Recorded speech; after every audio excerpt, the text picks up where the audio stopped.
Hi, I'm Richard Karn, and you may have seen me on TV talking about the world's #1 expandable garden hose. Well, the brand new Pocket Hose Copperhead with Pocket Pivot is here, and it's a total game changer. Old-fashioned hoses get kinks and creases at the spigot, but the Copperhead's Pocket Pivot swivels 360 degrees for full water flow and freedom to water with ease all around your home. When you're all done, this rust-proof anti-burst hose shrinks back down to pocket size for effortless handling and tidy storage. Plus, your super light and ultra-durable Pocket Hose Copperhead is backed with a 10-year warranty. What could be better than that? I'll tell you what, an exciting exclusive offer just for you. For a limited time, you can get a free Pocket Pivot and their 10-pattern sprayer with the purchase of any size Copperhead hose. Just text WATER to 64,000. That's WATER to 64,000 for your 2 free gifts with purchase. WATER to 64,000. By texting 64,000, you agree to receive recurring automated marketing messages from Pocket Hose. Message and data rates may apply. No purchase required. Terms apply. Available at pockethose.com/terms.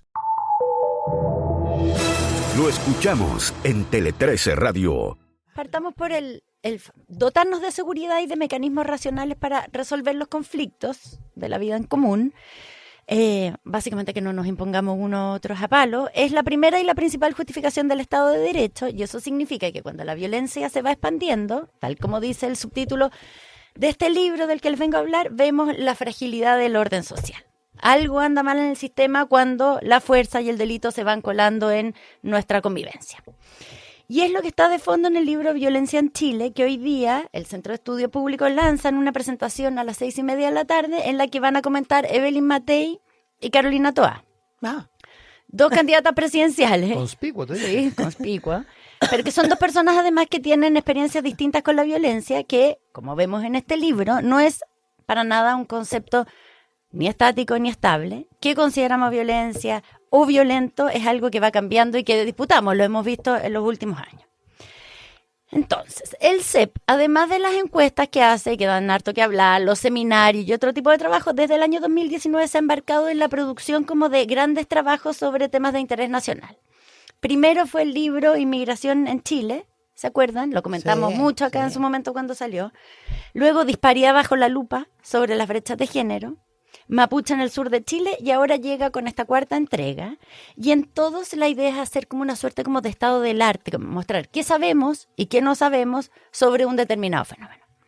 En el que llega hoy día, los editores son Aldo Mascareño, que es sociólogo, Rodrigo Vergara, que es economista, y Nicole Gardela, que es historiadora, que convocaron, como en esa misma línea, a otros 28 autores, abogados, economistas, periodistas, que se unieron, que trabajaron en pares, en tríos, en distintos grupos, y produjeron 14 investigaciones sobre la violencia.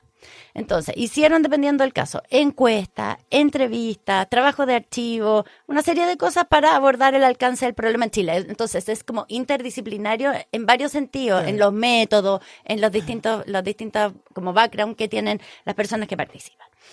Y lo primero que salta a la vista es las dimensiones en que hoy nos preocupa el avance de la violencia. El colegio, la calle, la familia, el mar, la frontera, la economía, son todos espacios donde, como dice el libro, se ve la consistente expansión del ejercicio de la violencia en las primeras décadas del siglo XXI. Ahora, ¿qué aprendemos en concreto del libro? Hartas cosas. Por ejemplo, que la violencia se traspasa o se puede traspasar de generación en generación. Las experiencias de violencia en la infancia y en la adolescencia, como testigo, como víctima dentro de la familia, aumentan entonces la probabilidad de sufrir violencia intrafamiliar, de ser víctima o victimario en la adultez. Por eso también explica la importancia que tiene desarrollar políticas que corten ese círculo, en el fondo desde temprano. Claro. Son cosas que en la literatura están descritas, pero que en este libro le van poniendo datos actuales, datos en relación a Chile. También nos enteramos de que en Chile, en el año 2023, un 44% de los estudiantes de segundo medio dice haber experimentado violencia escolar. No como un hecho aislado, no es que te pasó una cosa, 44, sino que 44%. ¿Qué significa violencia escolar? Bueno, te voy a decir al tiro, pero lo que está cuando bajo eso es como victimización, es que no es que les pasó una cosa, sino que les pasaron cosas reiteradas, algunas más frecuentes, otras. Pero dentro de esa categoría caben hartas cosas, desde golpes, que son los menos. ¿Pero golpe del compañero curso? Del compañero curso, hasta hostigamiento, o el bullying. caso más común, que es ser ignorado o aislado del grupo. O sea, bajo el concepto caben distintas categorías, ¿ya?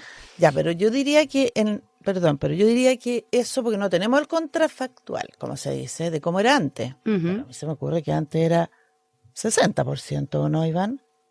¿Tú encontrás? Pero a ver, el combo en el recreo, bueno, es que yo creo que también, por eso el yo bullying. partí diciendo que nuestra aproximación a la violencia también va cambiando. Claro, O sea, claro, lo que ya cosas que totalmente. consideramos, ese típico, Sí. el humorista que hace ese sketch en que va mostrando cómo se pegan con la puerta Sí. las distintas generaciones Claro. de los 80, que como que pasa, se pegan con la puerta y no pasa No nada, pasa nada. hasta ahora que se tiran y se sacan una foto. Está Exacto. bien, como nuestra tolerancia a la violencia va cambiando, Claro, hay pero cosas no que antes deja... considerábamos que eran... Claro, que ni siquiera decíamos violencia, no le Sí, poníamos ese... pero no deja de ser, la autopercepción igual también es Claro. sumamente importante. Sí. Ya, este es un trabajo de un análisis de Sebastián Izquierdo y Gabriel Ugarte, que muestra que esta es una tendencia que viene al alza en la última década, reportar como más victimización en el ámbito escolar, y que lo que más aumentan son las agresiones verbales y sociales. Y aunque la violencia escolar afecta más a los hombres, o sea, en números más a los hombres, viene en alza en el caso de las mujeres. O sea, está creciendo más rápido en el caso de las mujeres. Y esto también es súper curioso. Aumenta a mayor nivel socioeconómico del colegio, salvo el grupo más alto de colegio, ¿Ya? que donde hay menos reportes, pero a medida que va aumentando el nivel socioeconómico del colegio hay más reportes, lo que también podría tener que ver con que se sienten tienen más condiciones para poder denunciar o reportarlo. Claro, tienen más Entonces, conciencia de deja lo que- hartas preguntas. Sí. Esto. Ya, otro capítulo sobre portonazos y encerronas, que es como el más expresivo, es como el más, porque está basado en entrevistas. Ahí Mauricio Salgado y Nicole Gardela hablan con víctimas de estos dos tipos de delitos. ¿Saben cuál es la diferencia? El portonazo es como que vas saliendo de tu casa y te agarran, Claro, y el otro es que vas en la calle y te hacen una encerrona. Ya.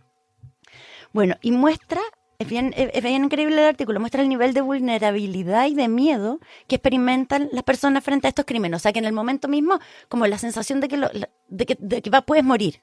Como ese nivel de miedo. Y las secuelas que dejan, las secuelas a largo plazo, porque llevan a cambios de conducta que afectan la vida Totalmente. y la autonomía y la libertad de las personas. Hay personas que mucho tiempo después de ocurrir el delito cambiaron sus rutinas, cambiaron sus hábitos. O sea, tiene un impacto fuerte como en la vida cotidiana de las personas. Por el Y miedo que daño. sintieron, como el Ese- miedo. Y ese impacto es Exacto. daño, claro. Y es no pérdida de libertad, sí, pues, no es finalmente. inocuo. El Es miedo pérdida de residual, libertad. el que se te Claro, queda y incubado. el miedo a que te ocurra nuevamente. Exacto. O que le ocurra a alguno de los tuyos. También. Exacto. Ya, a diferencia del libro sobre la migración que hizo el CEP en el año 2019, que mostraba como en muchos casos como la cara más bonita del fenómeno, aquí vemos un capítulo de Rodrigo Vergara y Fernando Bastía, la parte más fea. Cómo a partir del año 2018 los migrantes empiezan a estar sobre representados en los delitos asociados a droga y robos. O sea, cómo en el fondo empieza a haber una participación más activa de migrantes en ese tipo de delitos. Aparecen con más frecuencia. Que también es un tema bien interesante de indagar. Y por su parte, Valesca Troncoso analiza los puertos y el tráfico internacional de cocaína. Esta es un área súper poco investigada, porque hay poca evidencia, hay poco trabajo aquí, y muestra ella como la paradoja de Chile, que es un país con fama de serio, por una parte, con puertos profesionales, con puertos bastante profesionales que funcionan y que no están nada preparados para contener este tipo de delitos. Entonces son una ruta muy buena para los narcotraficantes que quieren sacar droga, que no producen acá en Chile, que puede ser una ruta más larga, pero se les vuelve una ruta muy útil. Así como Totalmente. los puertos chilenos son buenos para empresas legales, empiezan a ser buenos también para empresas ilegales. Claro. Y no estamos preparados para ese fenómeno. Es bien interesante. Sí, es interesante el punto porque a propósito de lo que decía Luis Cordero en la entrevista hace un rato acá en el programa, a propósito de esta banda que era como el De brazo oficiales. financiero del Tren de Aragua, ¿no? El Tren de Aragua, Ah. que decía, ojo, usaron los métodos formales, las instituciones Exacto. formales de la Claro. de la banca financiera. No es que anden con los sobres de plata ni con Lo que es bueno para ni con la plata enterrada, el digamos. mundo formal Exacto. también funciona para el Por eso me ilegal. acordé, porque pasa lo mismo con los puertos, en un país eminentemente exportador, imagínate como Exactamente. la infraestructura portuaria. Ya. ¿Cuánto nos cuesta el delito en medidas para prevenir y para reparar como sociedad completa? Un 2,1% del PIB, según el análisis del costo económico de la delincuencia que hicieron en este libro Marcos Balmaceda, Leonardo Hernández y Jorge Alfaro, una cifra que se viene incrementando en la última década y que además, dicen ellos, ha sido asumida principalmente por el sector privado. Y Juan Francisco Gali y Sebastián Soto analiza, este es el capítulo que podría haber sido más fome, pero es súper interesante. no por porque Gali, no por Gali y Sebastián ni por Sebastián Soto. Soto, no. Ya, sino que analizan la respuesta al delito y la inflación de la violencia desde la perspectiva del derecho y desde la perspectiva del legislador. O O sea, ¿qué hace el Ya. Congreso frente a todo esto? Lo hacen desde el año 90 en adelante. Y la conclusión es es bien interesante el artículo, pero además la conclusión es lapidaria. La reacción legislativa muestra a un legislador inorgánico e inefectivo, dicen. Frente a la violencia responde por medio de leyes, muchas de ellas más populistas que eficaces en el combate contra la delincuencia, produciendo confusión en torno al concepto de violencia y efectos negativos en la aplicación y certidumbre del derecho. Mira. Una visión súper crítica de cómo el Congreso, el legislador, responde a la preocupación por la violencia, creando nuevas leyes que muchas veces no son ineficaces y son confusas.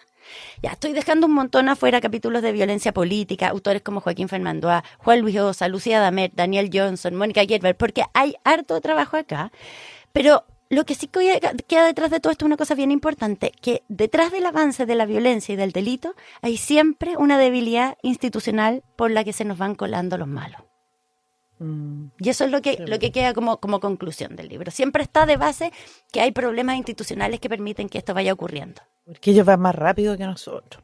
Sí. Y porque a veces Y porque las instituciones claro, también por se eso van son quedando débiles, como anquilosas. se van haciendo débiles en el camino. Vuelvo a citar la entrevista con el ministro Luis Cordero, que está disponible Oye, ya qué buena en la Tele 13 entrevista. Radio. Buena, Entonces súper buena. le puso muchísimo énfasis al caso de los 6 militares. No, Dijo lo grave que es. Sí. Respecto a lo grave Mañana, que es. mañana pasan audiencia. Mañana es de formalización. Formalización. Oye, una cosa antes de la que vamos a estar atentos hoy, yo estaría atento a esto. Rosario Neto y Carolina Bazán, que son las dueñas de Ambrosía Sí. Bistro, Oye, el increíble restaurante. Y esa su carta. restaurante en Londres. Po.